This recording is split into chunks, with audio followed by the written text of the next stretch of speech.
You're watching 48 Fastcast. All right, welcome into the Fastcast, a first alert weather day for rain throughout our area. Yeah, we've heard it over our heads all morning, and Eric Burke saying the real threat is kind of later in the day. Yeah, but this is still impactful, obviously, out the door this morning. Kind of inconvenient, and this is rainfall that's on top of the heavy rain that many of you saw yesterday morning. Probably picked up 2 to 3 inches in many locations, and we've got showers, and it looks like a few embedded storms starting to pop up here, but at least this rainfall this morning, it is moving. It's moving from west to east, where yesterday morning everything was just kind of stationary, parked on the state line. So rainfall continues to impact your morning drive to work or into the office here this morning, or taking the kids to school. Cluster of rainfall right now in Lawrence into Giles County, and then some rainfall right now coming out of Morgan, Coleman County into parts of Marshall, Jackson, and DeKalb County. Matthew pointing out, yeah, kind of expecting a more active afternoon, 1 or 2 rounds of strong to potentially severe storms. Concerns of gusty winds, heavy rain leading to flooding, pea to dime size hail starting as early as 1 p.m. over northwest Alabama, progressing from west to east. Should wrap up around 8 o'clock for parts of northeast Alabama. But a pretty active day. Overall threat for severe weather is low, not talking tornadoes, but still impactful later on today. This is your 48 First Alert Road Report, sponsored by Bankston Motorhomes. All right, we're taking a look at 565, where the sun is ever so slightly starting to come out here. But we did have an accident on 565 here. This is near Greenbrier Parkway, and you're starting to see some of that big slowdown that we have typically going from Decatur into Huntsville. Speaking of Decatur, we had 2 wrecks here, and it looks like neither have cleared yet, but the traffic is flowing much better here on Joe Wheeler. So keep that in mind if you are commuting that way. The rest of your drive times starting to slow down a bit. Should take you 24 minutes to get from Decatur to Huntsville. Jonathan. All right, thanks, Matthew. Well, we are asking state troopers for the name of the man who was killed after being hit by a car in Hazel Green last night. HIMSI officials tell us that this happened on Butter and Egg Road near the intersection of Bobo Section Road. It's not known if the man was walking across the road or on the side of it when he was hit.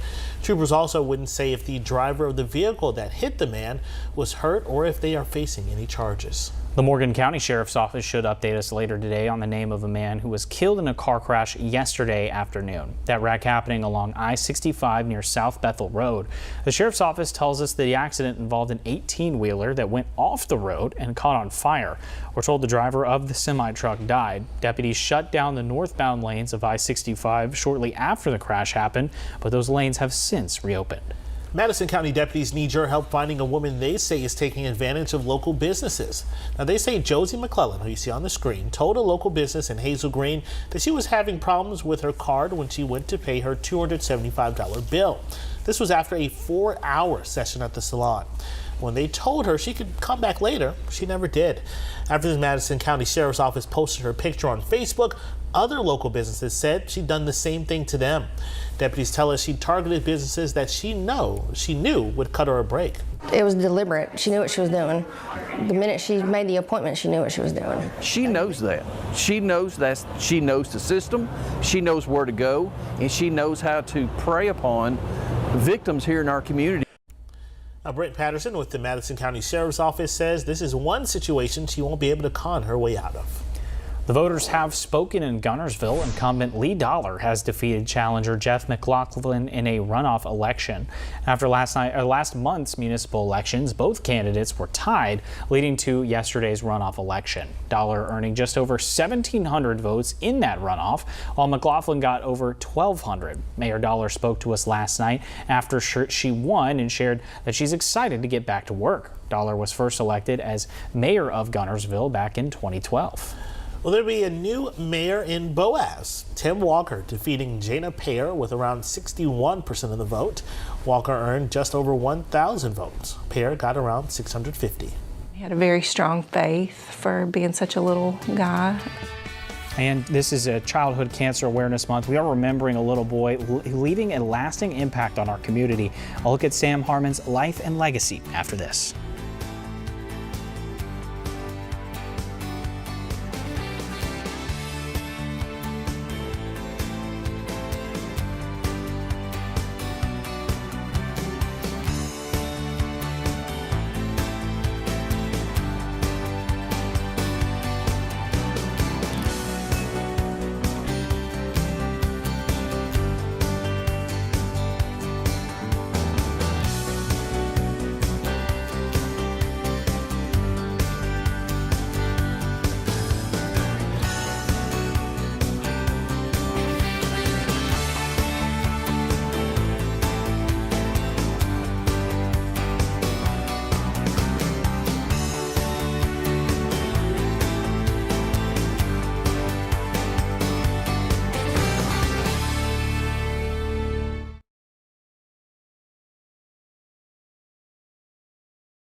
Now to a story you'll only see here on 48. September is Childhood Cancer Awareness Month, and this morning we're remembering a little boy who has left a lasting impact on the Tennessee Valley. Yeah, just 8 years old, Sam Harmon was diagnosed with leukemia.